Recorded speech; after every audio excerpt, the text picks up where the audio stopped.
Section 1. You'll hear a man calling a catering company. First, you have some time to look at questions 1 to 5.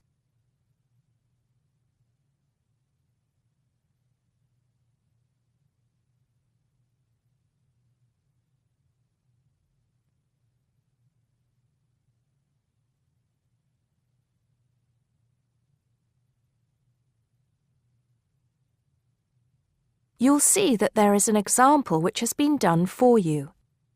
On this occasion only, the conversation relating to this will be played first. Hello, 5-star caterers. Can I help you? Oh, yes. I spoke to you an hour ago about the arrangements for our end-of-term party. The man is calling about a party, so party has been written on the form. Now we shall begin. You should answer the questions as you listen because you will not hear the recording a second time. Listen carefully and answer questions 1 to 5. Hello, 5-star caterers. Can I help you? Oh, yes. I spoke to you an hour ago about the arrangements for our end-of-term party. Oh, that's right. It's Mr. Saunders, isn't it? Actually, it's Sanders. That's S-A-N-D-E-R-S. Oh, I'm sorry. I'll just get that down correctly on the form. Okay, Mr. Sanders, sorry about that. No problem. Well, I've got the details you asked for, so I thought I should call you back quickly and book. Good. Let's fill in the form, shall we? Great. First of all, can you give me a telephone number? Somewhere where you can be contacted during the day. Yes, it's 445-6786. 445-6786. Okay. And do you have a number where you can be contacted outside of office hours? Well, I'm at work till late in the evening, so use the same number, and if I'm not there, you can leave a message. Thanks. I'll make a note of that. And how many guests shall I put down? Okay, that's changed. So instead of the figure I gave you before of 85, it's now only 50. It's much lower, I'm afraid, because a lot of people can't make that date. That's not a problem. Can you remind me of the date we'd set? Yes, it's the 25th of June. Okay, that's fine. Before you hear the rest of the conversation, you have some time to look at questions 6 to 10.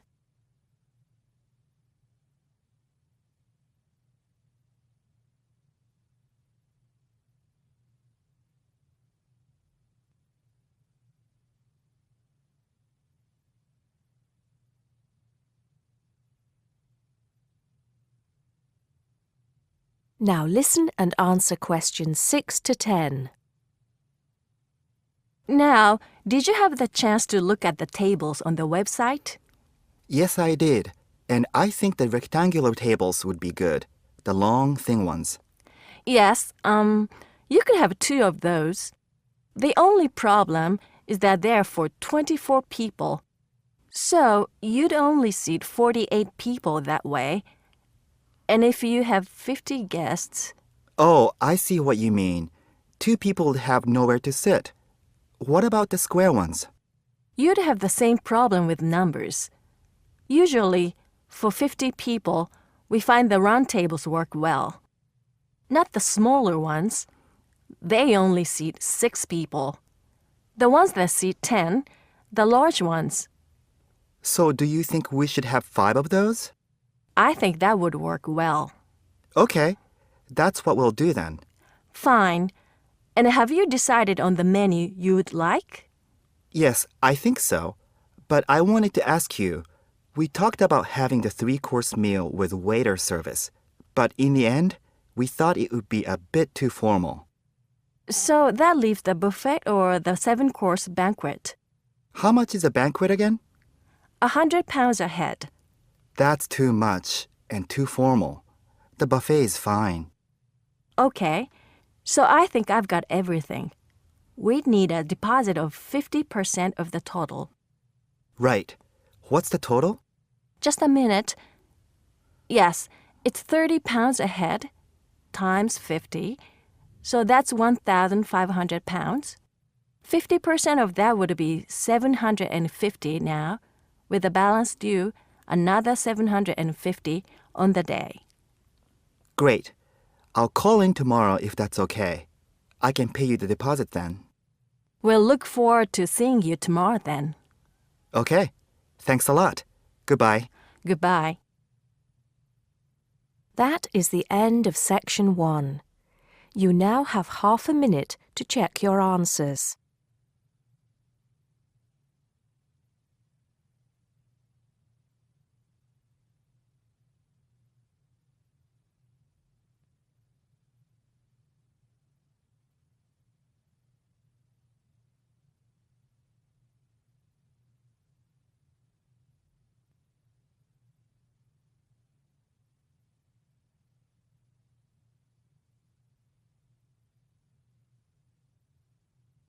Now turn to Section 2. Section 2. You'll hear a guide talking to a group of tourists about Buckingham Palace. First, you have some time to look at questions 11 to 17.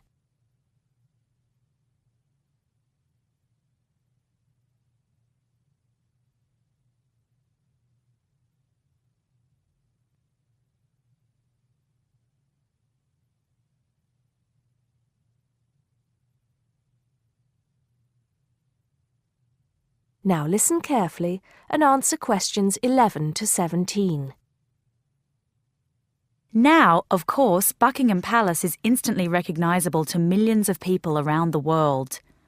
As we pass the palace, I'd like to tell you a few things about the history of this famous building.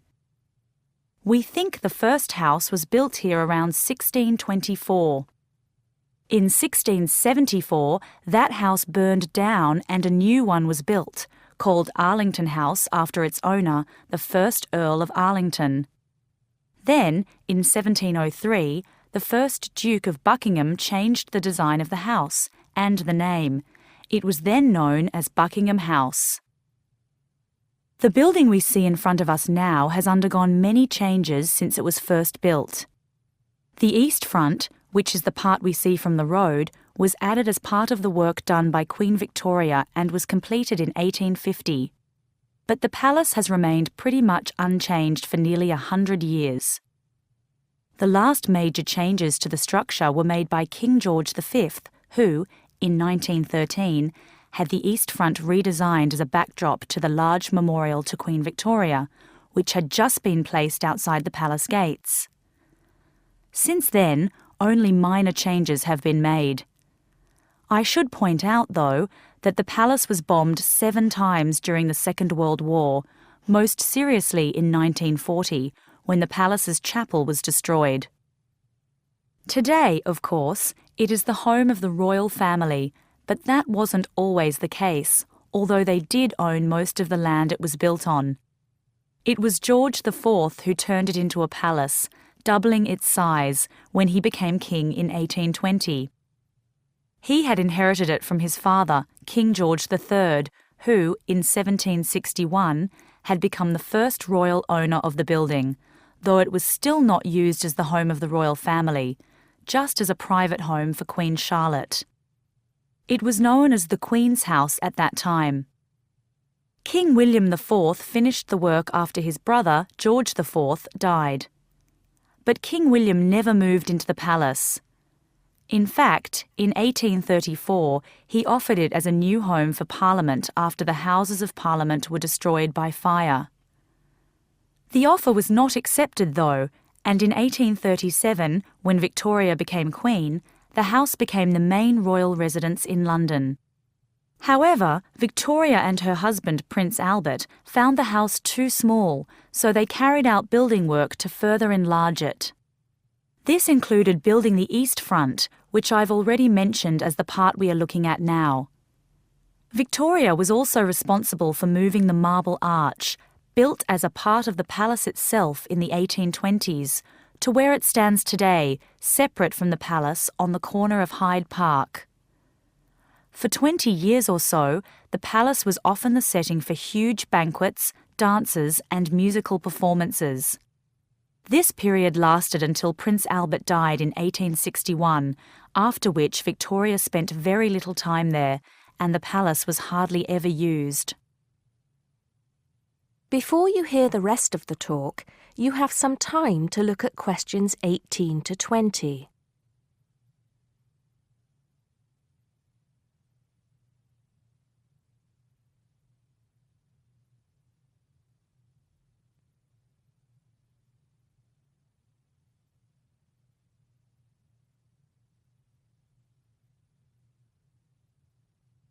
Now listen and answer questions 18 to 20.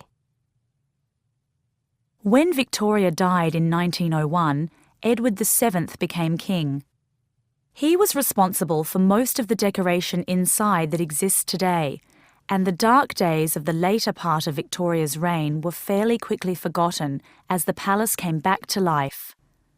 The palace has been in continual use by the British royal family ever since. A lot of people ask me if they can visit the palace. One way is if you're lucky enough to be invited to one of the 3 garden parties usually held every year. As many as 8,000 people attend these, although most of them do not get to meet any members of the royal family, and they don't see much of the inside of the palace. The garden is, however, quite spectacular, and it is the largest private garden in London, with an artificial lake, 30 different species of bird, and over 350 different wild flowers, some of which are extremely rare. Inside the palace, there are 240 bedrooms, 92 offices, and 78 bathrooms.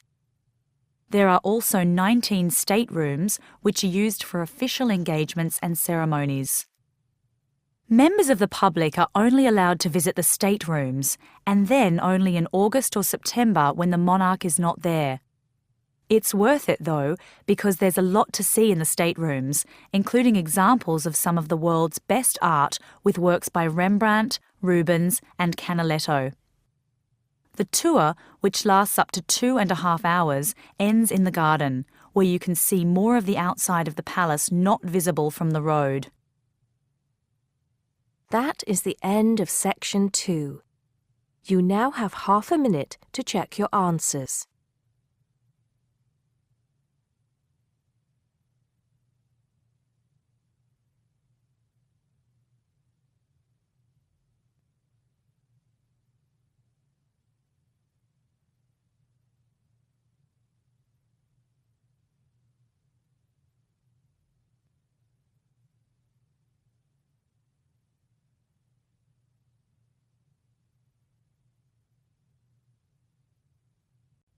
Now turn to Section 3.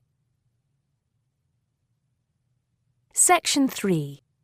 You'll hear 2 university students discussing a social science lecture they attended. First, you have some time to look at questions 21 to 24.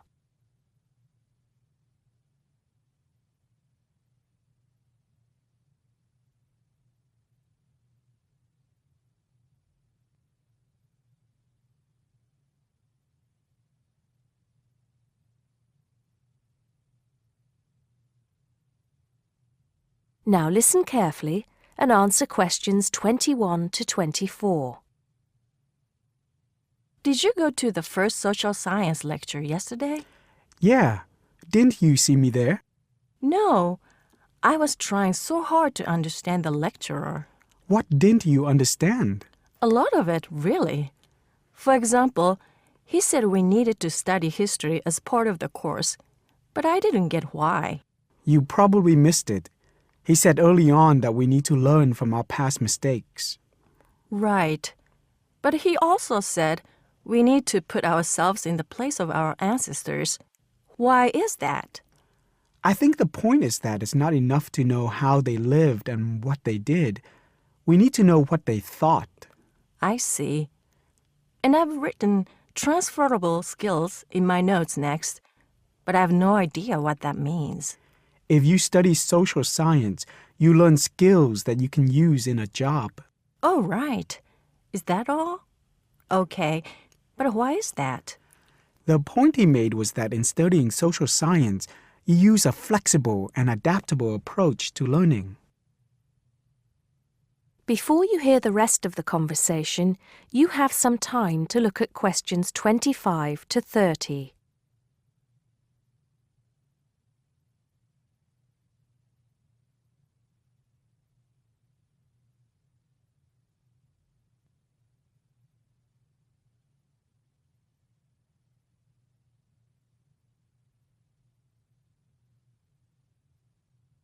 Now listen and answer questions 25 to 30.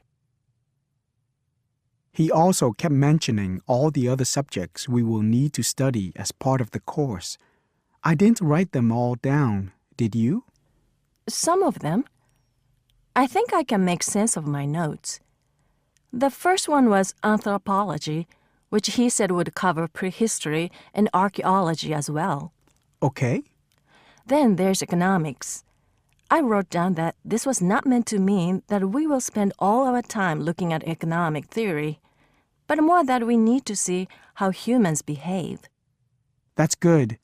I don't think I could handle economic theory. He said something about education too, didn't he? Yeah.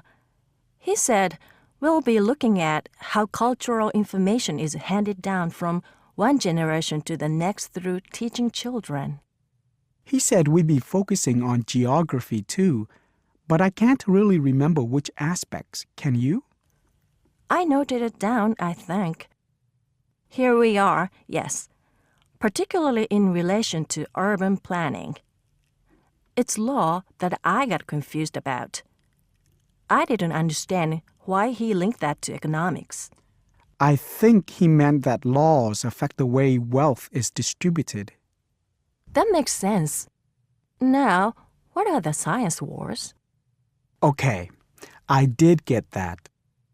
The science wars are about how social science collects information. In sociology and social work, and in social science generally, they can only study patterns of behavior and observe. If you compare that to the way scientists work in physics or chemistry, it's very different because they use specific experiments that can be tested and which give concrete answers. Social studies is often accused of being unscientific. That's all. Okay. But it still looks like a good course, doesn't it? You don't have any regrets, do you? None at all. I'm looking forward to it. That is the end of section 3. You now have half a minute to check your answers.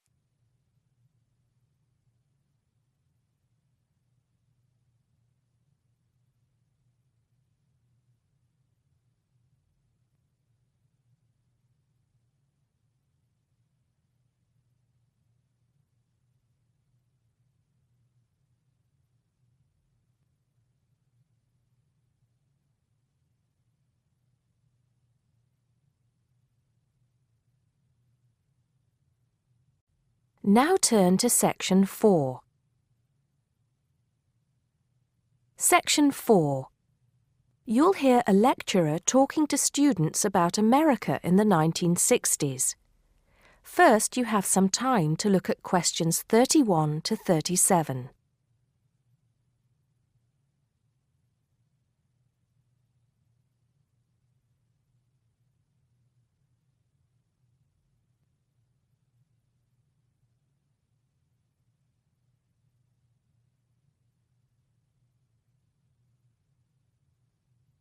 Now listen carefully and answer questions 31 to 37.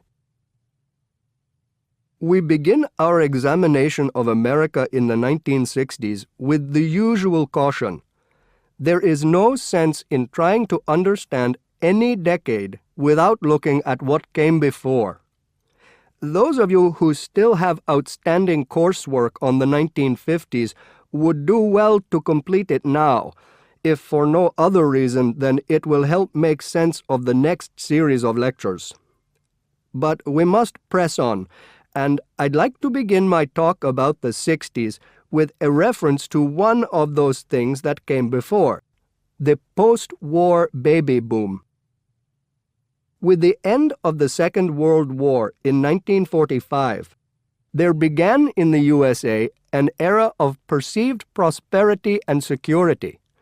In short, people started to feel that the world was a much better and safer place to bring up children. So, at the start of the 60s, all those children born in the baby boom, 70 million in the US alone, were teenagers. As the 60s progressed, and as this large number of people approached adulthood, there was a noticeable shift in the balance of power, and young people began to have a voice in ways that were not considered possible in the more conservative atmosphere of the preceding decade. Things were moving forward at a rapid pace. The literature of the time brought out all the taboos. Everything was covered, such as race in, for example, the book To Kill a Mockingbird. The role of women changed, and equality for women, well, let's just say that once certain books were published, women were no longer going to be satisfied with their roles as devoted wives and mothers.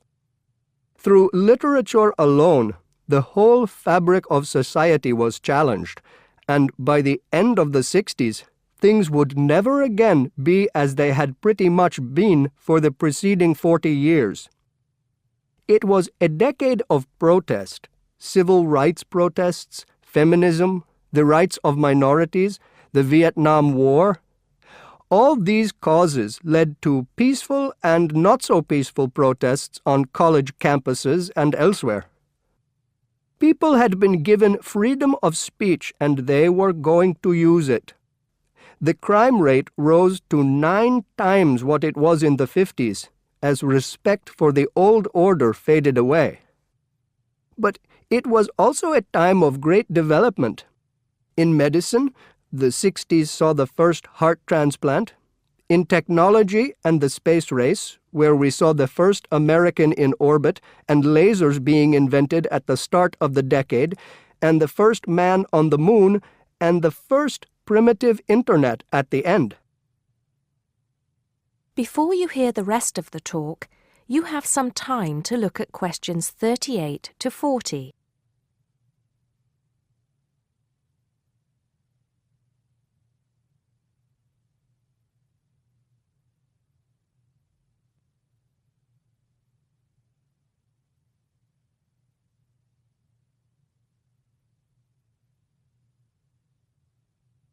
Now listen and answer questions 38 to 40. None of this, good or bad, might have happened if things in 1962 had gone slightly differently.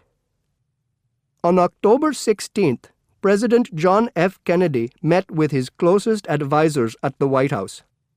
They had obtained photographic evidence showing that Cuba was building or installing nuclear weapons. It was widely believed that Cuba was preparing to fire these weapons at cities in the USA. Kennedy was faced with 3 choices: to try to resolve the crisis diplomatically by negotiating with Cuba and the Soviet Union, to take action to block the delivery of more weapons into Cuba, or to attack Cuba, destroying their weapons. Believing that the first option would end in failure and that the third option would lead to war, it was the second option that Kennedy chose. In doing so, he succeeded in preventing the buildup of more missiles. The Soviet Union then withdrew the weapons from Cuba. Most historians agree that if Kennedy had acted differently, the episode would have led to a full-scale nuclear war between the United States and the Soviet Union. Millions would have died, and the world would have been changed beyond recognition. That is the end of section 4. You now have half a minute to check your answers.